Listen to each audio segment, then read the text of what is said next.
Welcome back everyone to the Vixen Victory channel. As you can tell from the title, today is an out of the norm video. Now I want to try something new alongside doing the build guides. I recently saw a comment that piqued my interest in the topic, is Shenhe worth it? As you can tell by the screen right now.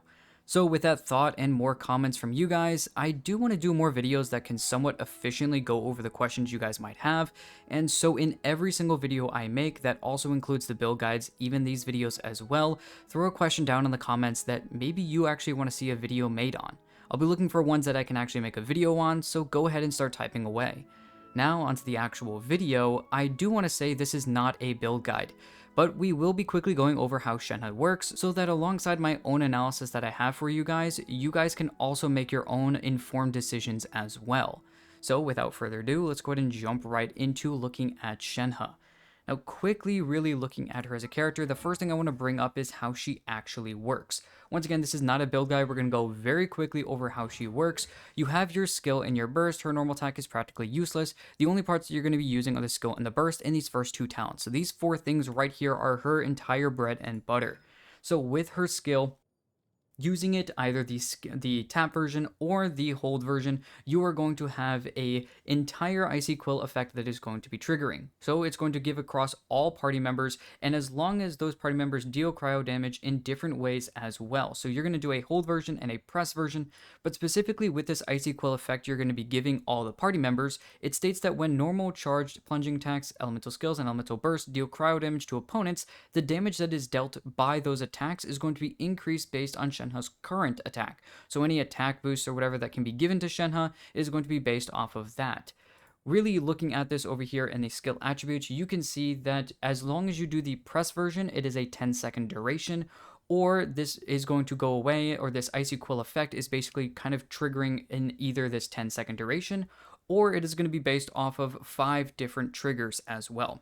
What this basically means is if you tap the skill, you now have either 10 seconds or 5 separate hits that are going to actually deal increased damage with this Icy Quill effect on this extra buff that Shenhe's going to give.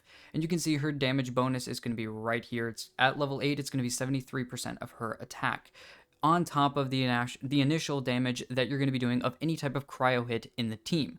So what this means is that 5 possible hits or over a 10-second duration, those maximum 5 hits could actually hit and do increased damage. Now, if you do the hold version, it's going to also do something different, but with the hold version, any of those other types of hits are going to have an increased damage potential, but it's also going to have either over a 15-second duration, so if you only hit 4, 5, 6 times in the hold version, then it still triggers for all 6 of those, or 2, or 3, or whatever there are. The hold version is also going to have a trigger quota of 7, so if you do 8 attacks, that 8th attack is not going to have that extra buff going on, so you're going to have to wait until your next skill usage to actually get the next buff. So basically, it is either during this entire duration, or it is going to be over the trigger quota, which means you can only do 5 or up to 7 hits if you're on the hold version. What this means then is that each of those damage hits could have a potential to do more damage. That's the whole point of her kit with her specific skill, and also keep in mind the number of times the effect is triggered is also calculated independently for each party member with the Icy Quill. So multiple different party members have multiple different triggers, meaning Shenhe, or let's say Sitlali and, I don't know, Escoffier have separate different trigger quotas, meaning that each of them can have their own 5 hits that they can do with increased damage. The effect is triggered multiple times based on the number of opponents hit. So if you hit 5 enemies in one animation hit, then it is going to use up all 5 of those hits to do it. That's not going to count as 1 of 5, that's going to count as 5 of 5. So also keep that in mind if you are doing bigger AoE hits. Now, looking a little bit further, we're also going to jump over quickly into actually the passive that this is also going to tie in as well. Her second passive states that after Shenhe uses her skill, she will grant all nearby party members the following effects. If you use the press version, the elemental skill and elemental burst damage is going to be increased by 15% for 10 seconds. So tapping the skill is going to actually give your elemental skills and elemental bursts more damage. So characters that like their skill or burst damage more, you're going to want to use the press version of Shenhe's skill. Or if they are more normal charge and plunging attack focused, you're going to want to use the hold version because you're going to get a 15% increase for 15 seconds over on the hold version. Now these kind of like second number differences here is going to be the exact same for how her trigger quota is going to be focused as well. So the tap version is 10, the hold version is 15, the tap version is 10, the hold version is 15. So it kind of keeps everything nice and simple. Now looking a little bit further so we can get through this pretty quickly because we've already gone over some quick time on this. Looking at her burst, basically huge AoE cryo damage hit, but also brings cryo and physical resistance inside the field down on opponents as well. So if, as long as they're inside of it, they're going to be doing consistent cryo. Shenhe's going to be doing consistent cryo damage to them, but their cryo and physical resistance is going to be decreased. So her damage is not really the biggest thing really here, and the DOT isn't really that crazy either. What you really care about here is the resistance shred that enemies are going to have inside that burst. Also, her first passive states that an active character within the field created by Divine Maiden's Deliverance or her burst is going to gain a 15% cryo damage bonus. So alongside of this entire idea here, keep in mind you're getting with her burst a resistance shred as well as an extra cryo damage bonus. With the skill, really what you're focusing on here is increasing cryo damage really here inside of using her skill. So all characters have this extra buff. It is nice though that they also do have an extra kind of, trigger quota among different characters. But that's how Shenhe works in a very combined nutshell. So looking a little bit further beyond how she actually works, let's look at how she fit in the past. Now in the past, Shenhe really did work exceptionally well with some other characters that were pretty strong in the meta in the past. We had characters like Ganyu and Ayaka where freeze was actually still something that could be somewhat useful and still did really, really well. Back in that time, characters like Ayaka and Ganyu did exceptionally well in terms of damage as well as in the meta in terms of the Abyss. So characters like this actually did pretty well. Also, figuring a character like Ayaka and a character like Ganyu, also cryo DPSs themselves, also were focusing a lot on freeze and obviously dealing cryo damage, Shenhe fit perfectly well with. Because yes, her buffs could somewhat help some other characters, maybe some physical units or something like that, but if you remember, her Icy Quill effect is only happening for cryo damage, and her buffs are also triggering for resistance shred for cryo and a cryo damage bonus. So it's all focusing on her being a cryo support for a cryo DPS. Really outside of that though, she really didn't fit much where else. Technically, once again, like I said, you could try to throw her in a physical team, but those physical units, even if they were cryo units, aka Eula and Fremine, I guess, technically, really didn't really feel all that great. And even still, before Fremine, it was only really Eula that was really getting a lot of use out of that, and she didn't even care about her cryo numbers anyways. So outside of where she fit inside the past, how does she fit in today? Well, with the recent discovery of some pretty recent units, and one particularly looking at someone like Escoffier, really brought cryo really back into the ring. With all the buffs that she gives, the resistance shred and everything that she can do, as well as her healing capabilities, as well as her own personal damage, she also did a pretty good job at being a pretty strong character as well, which means that she started to bring back the idea of other cryo units. So characters like Ayaka and Ganyu and even Risley started to really get a pretty strong capability and usage once she released. But this really doesn't fully go to show how well Shenhe could actually be used, because in the teams that Escoffier really brings, you're going to be using a character like Farina, a character like Escoffier, and your cryo DPS. So alongside of those specific characters, you're looking at a fourth unit that you need. And who fits the bill better than the major cryo support in the past, which was Shenhe? You get a really big attack boost, you get cryo resistance shred, and you get cryo damage bonus increases. It really just goes to show the damage that and everything, the buffing capabilities that Shenhe could actually do. It puts Shenhe back in the limelight. So a lot of people have been wondering, is she worth a pull? And so, if we look into the near future, we're looking at a character like Skirk, who's going to be putting out some insane numbers. And if you want any more information on that, go look at different people that are doing that, people that are actually talking about her theoretical damage. But I'm not really here to talk about that. Skirk and especially Escoffier give her more reliability for these restrictive cryo teams, so Shenhe shows a lot more limelight for herself and shares that limelight with some of those other cryo units. Now, someone like Yelan and Citlali can also be somewhat useful in these teams, but Shenhe really just goes the extra mile to put around the extra damage for the team. So now the really big question comes down to, is she worth the pull? Yes and no is my answer. Now, I know that kind of makes absolutely no sense, so let's kind of break it down with the yes and the no. Looking at the yes, I would say if you have Escoffier and have or are looking to pick up a cryo DPS in the future, Shen has a really, really good pickup. As you can see here, she's already working exceptionally well in this idea here. Now, I already have her in a few other teams, and especially a different one that's going to work a little bit better, which is going to be with my Wriothesley. Now, Wriothesley and Ayaka both work exceptionally well, and I am going to actually be using her with a Skirk when she actually releases as well. But if you just throw kind of these few characters together and make this a really nice team, you're seeing some already really strong capabilities with these teammates.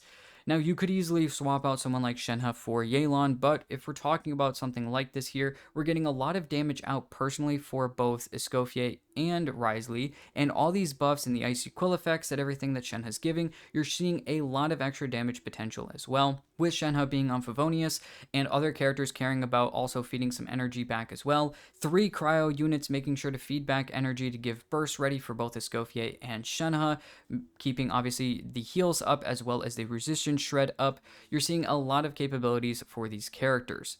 At the same time, I think Shenhe is a great pickup once again if you have a character like Wriothesley and like Ayaka. Now, Ganyu, on the other hand, as much as I like her and her usability, I think that Ganyu has somewhat decreased a little bit. I'm not saying that Ganyu is an absolute disgusting bad character. I just think that the up close and personal characters, the ones that you can keep inside Shenhe's field while also staying inside Shenhe's field, is going to be better for you. So your up close and personal fighters like Wriothesley and like Shen or Ayaka are actually going to be better. Also, keep in mind, the more cryo units you have in the team, the better. Now, with a character like Ganyu, you're going to want one of these slots taken away so that you can have a character that's going to be a good shielder, aka Zhongli. So in this unit, in this state, you still need a freeze team as well, which means you have to keep Farina, you have to keep Shenhe, because that's the character we're talking about, and you have to keep your DPS, which means obviously Ganyu here, and a character we're going to have to kick out is someone like Escoffier, which in my opinion just takes out too much on the table, therefore putting Ganyu a little bit behind someone like Wriothesley and Ayaka, in my opinion, and a future character like Skirk as well. Now, looking at the positives that we have here with Shenhe, like I stated before, you have 3 different units that are kind of helping her with energy help. Obviously, all 3 units are helping each other with the energy by constantly having the cryo up and everything, but also you have a bunch of other characters that can actually take use of her Icy Quills by dealing cryo damage. Also, they have the ability for the cryo resistance shred. They also have the ability for plenty of everything else that she wants to do. Once again, her running Favonius is also helping a character like Escoffier get her burst back, and even technically Wriothesley if you want that big damage hit. Outside of this, though, we also have team placement. Now, she is really just a buffer. That is practically all she did, and we've already looked at her kit, and that really shows to be true as well. So that's really, if you already have a character like Yelan that you really like more, or you really just want to keep that, if you have a character like Yelan, it means that someone like Shenhe doesn't have to be extremely necessary in this case, but Shenhe, it could be kind of a better usability in terms of numbers on the team whole-wide focus. So keep that in mind as well. The teams, on the other hand, once again, she's really going to fit best in freeze teams, and the reason why, once again, is going into the idea with how Wriothesley works, with Escoffier coming in, and that's really the biggest thing to keep in mind. Escoffier is a great damage dealer, a healer, and a character that does great buffing, but she only wants to be in freeze teams. So Escoffier, if she stays in these teams, which is a very good idea, that means if Shenhe comes into the team, it has to be a freeze-only team, which means you can't look at melt teams, you can't look at these other units, just because of how the Escoffier is kind of running into the idea. Now, at the same time, Shenhe could jump into a melt team. As long as she's helping those cryo units more and more, the more damage they're going to come off with. And that's why I would say that she's going to work better in freeze teams, because you can have up to 3 cryo units still without having to worry about one pyro application character to try to make sure that the cryo units are melting. This way, you're only worrying about one character that's allowing the freeze application, and everyone else can just focus on dealing big numbers and having the supports to make sure those big numbers are consistently happening. Outside of this, though, Skirk damage looks absolutely insane as well, so popping someone else instead of Wriothesley here, as much as I love him in Ayaka, throwing Skirk in here is going to absolutely throw this into an extremely good position for Shenhe, considering she's going to be an absolutely premium unit for Skirk as well. Now, this is also a double-edged sword, and the reason I state this is because future Hydro and a Cryo character might come out to replace Shenhe. Now, mainly I believe this is going to be a Cry or a Hydro unit that might actually kick Shenhe to the curb. Now, the biggest thing to keep in mind here is, will this unit actually be helpful for this team, or will it be for something else? Could this be another Vaporized unit? Could this be someone who's going to be tailor-made for Skirk? And that's where the no starts to come in. As previously stated, a future unit could gap Shenhe's usefulness at this point in time, especially if the future one, that is that future character, that future Hydro character, is tailor-made for the new powerhouse Skirk, like I was stating. If you have a character that is tailor-made just like Escoffier for Skirk, this means that Shenhe, as much and great as useful as she is, a Hydro unit put here increases Furina's personal damage, as well as if they're personally made for Skirk, you're increasing the entire team's synergy as well. The extra cryo unit could be great and all, but if we have a character that's better made for Skirk, you can easily kick out a character like that to ensure the better team's overall damage. If Shenhe was a Hydro character, this would make perfect capabilities and usefulness as well, because she would fit perfectly well for the other two characters in the team, so you still have Cryo Resonance going on, and now you'll have Hydro Resonance, which is increasing Furina's damage. So if you have a unit that is even on par with Shenhe and her buffing capabilities, but is just a Hydro unit, it is still now going to be better for the team because of what she can do. If they're the same in the buffing capabilities, and she's just a Hydro unit, now you're taking the exact same buffs and adding a great extra amount of damage that Furina can take and take advantage of as well. Never mind if this future Hydro unit also does personal damage based off of HP or buffs off HP, it'll help them even more by having that Hydro Resonance, which is increasing the amount of max HP that the character has.